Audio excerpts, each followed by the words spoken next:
আপনি কি জানেন আপনার ফোনে যে পাওয়ার বাটনটা আছে এই পাওয়ার বাটনের একটি মেয়াদ আছে। আপনি যদি এটাকে টিপতে নষ্ট করে ফেলেন তাহলে তো হবে না, এটার তো একটা মেয়াদ আছে। সো আমরা অনেকেই আছি দেখেন পাওয়ার বাটন টিপতে কিন্তু নষ্ট করে ফেলি। সো আজকের এই ভিডিওটি সম্পূর্ণ দেখে এই কাজটি করে রাখেন, এরপর থেকে আপনাকে আর পাওয়ার বাটন টিপি করতে হবে না। আপনি স্ক্রিনের উপর টাচ করবেন, আপনার ফোনের আলো জ্বলবে, আবার টাচ করবেন অফ হয়ে যাবে, পাওয়ার বাটনের দিন শেষ। তাই ভিডিওটি সম্পূর্ণ দেখে এই সিরিজটা করে রাখুন। তো চলুন কথা না বাড়িয়ে এই ভিডিওটা শুরু করা যাক। নিয়মিত এরকম ইম্পর্টেন্ট ভিডিও পাওয়ার জন্য ফলো করে রাখতে পারেন, যা আপনার অনেক কাজে দিবে। Okay, so guys, first of all আপনারা আপনাদের ফোনের সেটিংসে যাবেন।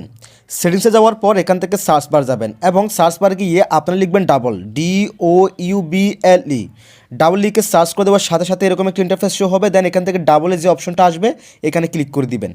এখানে ক্লিক করার পর এই যে দেখেন double tap to work or turn off screen when device is lock, এটা অফ থাকবে আপনার ক্ষেত্রে, জাস্ট এটাকে অন করে দিবেন। এখন দেখেন আমি আমার এই ফোনের স্ক্রিনটাকে অফ করে দেখেন অফ করে দিলাম। এখন দেখেন টাচ করলাম, দেখেন স্ক্রিন অন হয়ে গেল, আবার টাচ করলাম দুইবার অফ হয়ে গেল, দেখেন টাচ করলাম অন হলো, দেখেন টাচ করলাম অফ হয়ে গেল। সো আপনি যদি এই প্রসেসটা কাজে লাগাতে পারেন তাহলে আপনার ফোনের যে পাওয়ার বাটনটা আছে